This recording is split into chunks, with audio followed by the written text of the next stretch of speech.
Hello friends, welcome to మా పరిచయం. నేను మీ మాదిరి. ఎలా ఉన్నారండి అందరూ? సో ఈరోజు సాటర్డే కదా, అందరూ కాస్త ఫ్రీగా ఉండుంటారు. ప్లస్ మనం ఈరోజు వంట ప్రోగ్రామ్ కూడా ఏమీ చేయట్లేదండి. మనము సోషల్ అవేర్నెస్ గురించి మంత్లీ ఒక టాపిక్ నేను చూస్ చేసుకున్నానని చెప్పాను కదా. సో ఈరోజు ఆ టాపిక్లో భాగంగానే ఒకళ్ళని మీకు పరిచయం చేయబోతున్నాను. అంటే వ్యక్తిగా నేను మీకు పరిచయం చేయలేను, కానీ వాళ్ళ గురించి చెప్పి నేను పరిచయం చేయగలుగుతాను మీకు. ఆవిడ పేరు సింధుతాయి. మీరు ఈ మధ్య రెగ్యులర్గానే చూస్తూ ఉండుంటారు. మామూలుగా నేను టీవీ చూడను, ఒకరోజు ఏదో ఒక ఛానల్ చేంజ్ చేస్తూ ఉంటే అడ్వర్టైజ్మెంట్ వస్తుంది, కోల్గేట్ అడ్వర్టైజ్మెంట్. అయితే అడ్వర్టైజ్మెంట్లో చాలా నిండుగా ఉన్నారు, పెద్ద ఆవిడ బొట్టు పెట్టుకొని పెద్దగా మన ఇంట్లో ఆవిడలాగా ఉన్నారనమాట. ఈవిడ ఎవరై ఉంటారా? ఒక మల్టీనేషనల్ కంపెనీ అడ్వర్టైజ్మెంట్ కోసము మోడల్స్ని వాళ్ళని ఎప్పుడు తీసుకుంటూ ఉంటారు, ఈవిడెవరా అని చెప్పి పేరు చదివాను, సింధుతాయి. సరే ఈవిడ గురించి చూద్దాం, అసలు ఎవరు ఈవిడ, మామూలుగా అయితే తీసుకురారు కదా అని చెప్పి ఆవిడ గురించి నేను చాలా ఆర్టికల్స్ చాలా వరకు చదవడం మొదలుపెట్టాను అనమాట. ఈవిడ లైఫ్ ఎంత ఇన్స్పిరేషనల్ అంటే ఈరోజు నేను మీ ముందుకు తీసుకురావడానికి కూడా కారణం ఏంటంటే, చూస్తున్నామండి చాలా బలవంతపు, నేను ఇంకా ముందు మాట చెప్పలేను, అలాంటివి చేయొద్దు. ఎందుకు అనంటే లైఫ్ చాలా ప్రెషియస్. చావాలి అనుకున్న వాళ్ళకి చావు ఒకటే కనపడద్దండి.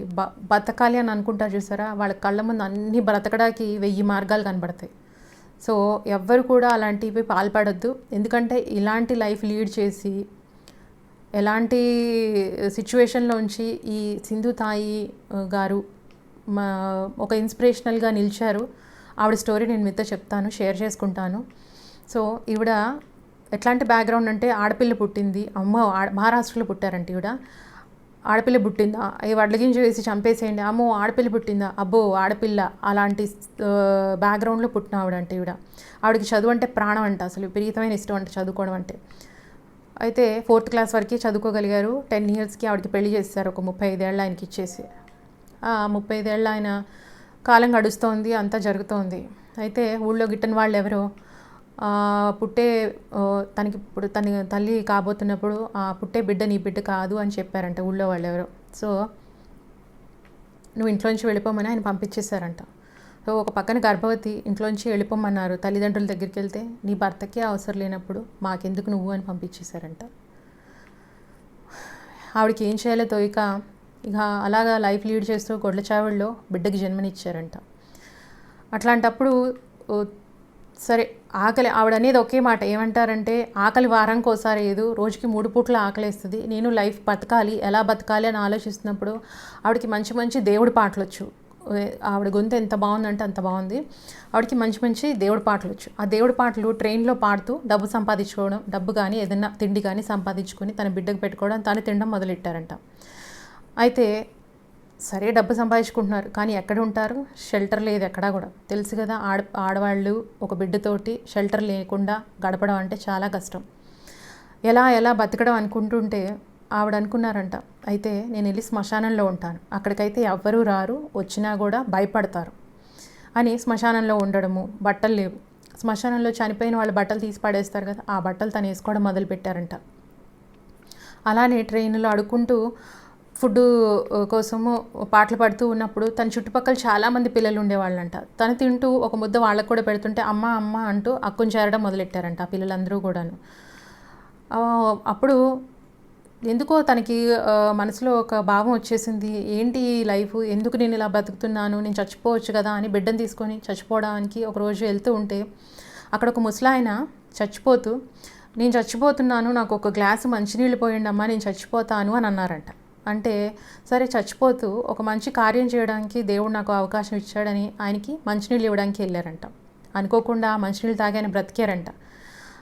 అరే నేను చచ్చిపోవడానికి వెళ్తూ ఉన్నప్పుడు నాకేమీ కనిపించలేదు, ఇలాంటి వాళ్ళందరినీ, అంటే ఇలా చచ్చిపోతున్న వాళ్ళందరినీ బతికించడానికే నాకు దేవుడు ఇచ్చాడు లైఫ్, అలాంటి లైఫ్ నేను ఎందుకు పోగొట్టుకోవాలి అని చెప్పి ఆ స్టేషన్లో పిల్లలందరూ ఎవరున్నారో వాళ్ళందరికీ తనే అమ్మయ్యారంట. అయితే ఉండడానికి షెల్టర్ కావాలి కదా, అక్కడ ఆదివాసులు తెగ వాళ్ళు ఒకళ్ళు ఉన్నారంట. వాళ్ళ దగ్గరికి వెళ్ళి వాళ్ళ పిల్లల్ని కూడా చూసుకుంటూ, అక్కడ కూడా కొంతమంది అనాథులు ఉంటే వాళ్ళని కూడా చూసుకుంటుంటే వాళ్ళు చిన్నగా ఒక గుడిసె లాంటిది వేసిచ్చారు.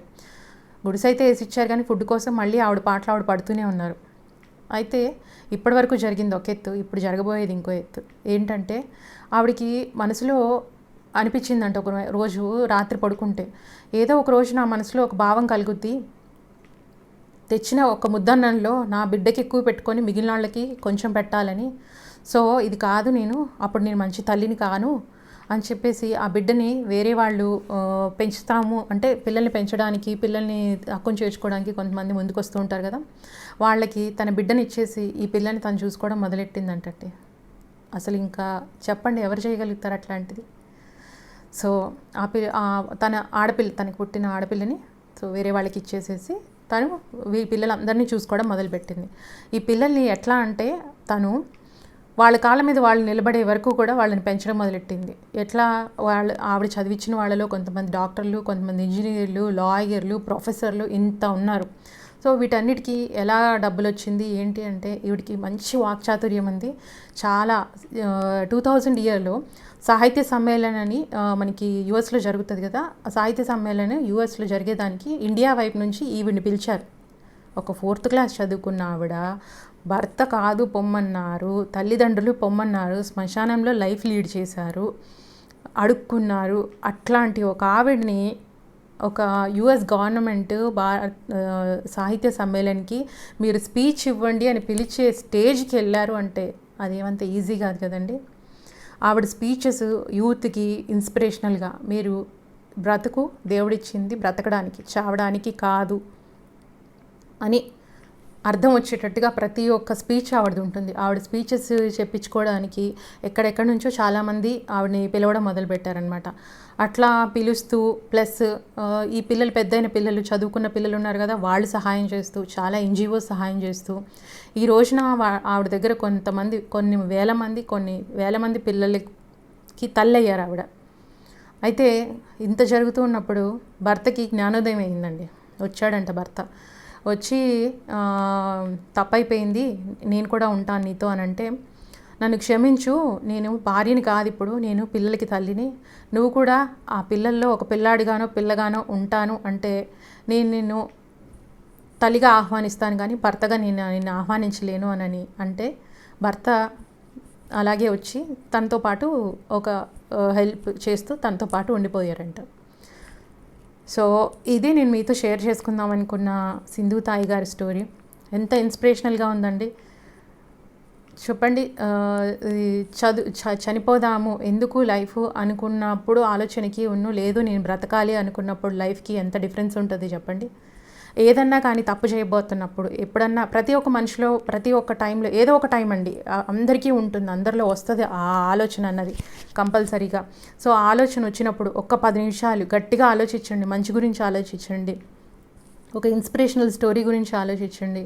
ఎందుకంటే ఈరోజు ఉన్న సిచ్యువేషను ఈ కోవిడ్ మూలంగా అందరికీ ఫైనాన్షియల్గానే కానివ్వండి, లేకపోతే ఏ రకంగా అయినా కానీ ప్రాబ్లమ్స్ వచ్చినప్పుడు ఇట్లాంటివి ఆలోచనలు మైండ్లోకి వస్తాయి. సో ఇలాంటి ఆలోచనలన్నింటినీ మైండ్లోంచి ఫస్ట్ తీసేసేయండి.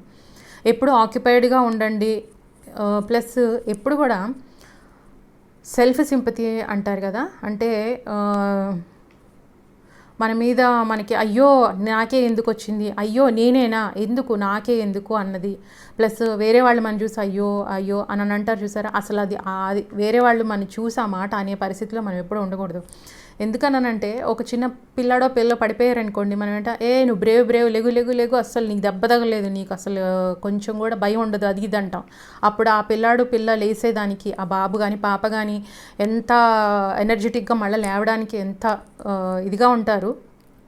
అయ్యో పడిపోయావా నాన్న అనేసరికి వాళ్ళలో ఎంత డిక్రీజ్ అయిపోతుంది వాళ్ళ దగ్గర ఉన్న ఎనర్జీస్ అన్నది. ప్లస్ తల్లిదండ్రులు కూడానండి ఎవరికైనా చెప్పేటప్పుడు మా అబ్బాయి మా అమ్మాయి ఎంత కష్టపడతారోనండి కుటుంబం కోసము అని చెప్తూ ఉంటారు. ప్లీజ్ అట్లా చెప్పమాకండి ఎవరు కూడా, మీరు పేరెంట్స్ పిల్లలు ముందు కానీ పెద్దవాళ్ళే అయినా, పిల్లలు ఉద్యోగాలు చేస్తున్నంత పెద్దవాళ్ళైనా కూడా ఆ మాట అనమాకండి. మీరేమంటారంటే మా అబ్బాయి మా అమ్మాయి ఎంత బ్యాలెన్స్డ్గా ఉంటారోనండి, అసలు ఆఫీస్ ఎంత ఇదిగా చూసుకుంటారో, ఇంట్లో కూడా అంత బ్యాలెన్స్డ్గా అసలు బాగా వర్క్ చేస్తారు, చాలా ధైర్యంగా ముందుకెళ్తారు, ఇలా చెప్పండి. ఇలా చెప్పినప్పుడు వాళ్ళలో ఏంటంటే ఒక లేనిపోయిన ఎనర్జీ వస్తుంది అనమాట. మా గురించి మా మమ్మీ వాళ్ళు ఇంత బాగా అనుకుంటున్నారు, నేను ఇంకా రెట్టింపు ఇదితో చేయాలనుకుంటారు. అదే అయ్యో మా అమ్మాయి ఎంత కష్టపడిద్దండి, మా అబ్బాయి ఎంత కష్టపడతాడండి అంటే అది ఆ చిన్నప్పుడు యూజ్ చేసిన లాజిక్కే కొంచెం పెద్ద అయ్యాక కూడా వాళ్ళ విషయంలో మీరు యూజ్ చేయండి. ప్లస్ ఎప్పుడైతే ఎవరికైతే ఇట్లాగా మనసులో చనిపోవాలి అని అట్లాంటివి వస్తూ ఉంటాయి చూసారా. ప్లీజ్ అలాంటి వాళ్ళు ఎవ్వరూ వాళ్ళ చుట్టుపక్కల సింపతి చూపించే వాళ్ళని పెట్టుకోమాకండి అసలు. ఎట్లా అంటే అరే నీకేంట్రా నువ్వు ఎలా అయినా బతికేయగలవు, అమ్మ నీకేంటమ్మా నువ్వు ఎలా అయినా బతికేయగలవు అనే అలాంటి వాళ్ళని మన చుట్టుపక్కల ఎప్పుడు ఉంచుకోవాలి. అంతేగాని అయ్యో నీకు ఈ కష్టం వచ్చిందా అన్న వాళ్ళని అసలు దగ్గరే ఉంచుకోవద్దు. ఇప్పుడనే కాదండి, అసలు ఎప్పుడు కూడా అలాంటి వాళ్ళని దగ్గర ఉంచుకోకూడదు. సో దీని గురించి ఆలోచించండి, నేను చెప్పిన దాని గురించి. ప్లస్ లైఫ్లో ఉరుకులు పరుగులతోటి చుట్టుపక్కల ఏం జరుగుతుందో కూడా మనం కొన్నిసార్లు గమనించుకోము. ఇక్కడ కూడా నేను ఇంకొక స్టోరీ చెప్తాను మీకు, మీ టైం తినేస్తుందని అనుకోకపోతే. ఇది నేను ఎక్కడో చదివానండి. పార్క్లో వాకింగ్కి వెళ్తూ ఉన్నప్పుడు ఒకళ్ళు ముందు వెళ్తూ ఉంటే వాళ్ళని నేను క్రాస్ చేద్దామని, అంటే వాళ్ళకి తెలియదు అనమాట, ఆ క్రాస్ చేద్దామని అనుకున్న వాళ్ళకి తెలియదు నేను వాళ్ళంతో క్రాస్ చేస్తాకి పోటీ పెట్టుకున్నానన్న విషయము. నేను వాకింగ్ చేస్తున్నాను, ఇది నా స్టోరీ కాదు, నేను చదివాను అనమాట. నేను వాకింగ్ చేస్తున్నాను, అయితే పార్క్ ఎండ్కి వెళ్ళేసరికి నేను వాళ్ళకంటే ముందు వెళ్ళిపోయాను. ఆ ముందు వెళ్ళిపోయినప్పుడు నేను చాలా హ్యాపీగా ఫీల్ అయ్యాను. కానీ తర్వాత వెనక్కి తిరిగి చూసుకుంటే ఆ ప్రకృతి అందాన్ని, అక్కడ ఉన్న పక్షుల్ని, అక్కడ ఉన్న వాటిని నేను చాలా మిస్ అయ్యాను. అంటే లైఫ్లో కూడా మనకి జరుగుతుంది ఇది, ఎవరితోనో పోటీ పెట్టుకుంటున్నాం తెలియని వాళ్ళతో, వాళ్ళకి మనం పోటీ పెట్టుకుంటున్నాం అన్న విషయం కూడా తెలియదు. ఈ పోటీలలో ఒక్కొక్కసారి ఇలాంటి డిప్రెషన్స్ కూడా వస్తాయి. సో ఈ డిప్రెషన్స్లోంచి దూరంగా ఉండండి, ఎప్పుడు ఆక్యుపైడ్గా ఉండండి, సెల్ఫ్ సింపతి వద్దు, ఎప్పుడు ఆక్యుపైడ్గా ఉండండి. అసలు సెల్ఫ్ సింపతి వద్దు, ఈగోలు పక్కన పెట్టేసేయండి, నలుగురితో కలిసి బ్రతకడం మొదలు పెట్టండి. బ్రతకడం అంటే నలుగురికి టచ్లో ఉండండి ఎప్పుడు, ఇదే నేను చెప్దాం అనుకుంటున్నాను. సో ఈ వీడియో మీకు నచ్చింది అనుకుంటున్నాను నేను. సో ఎవరైనా మీరు కొత్త వాళ్ళు కనుక నా వీడియో చూసినట్లయితే సబ్స్క్రైబ్ చేయండి, షేర్ చేయండి, లైక్ చేయండి, తప్పకుండా కామెంట్ చేయండి. Signing off, Madhuri. Thank you.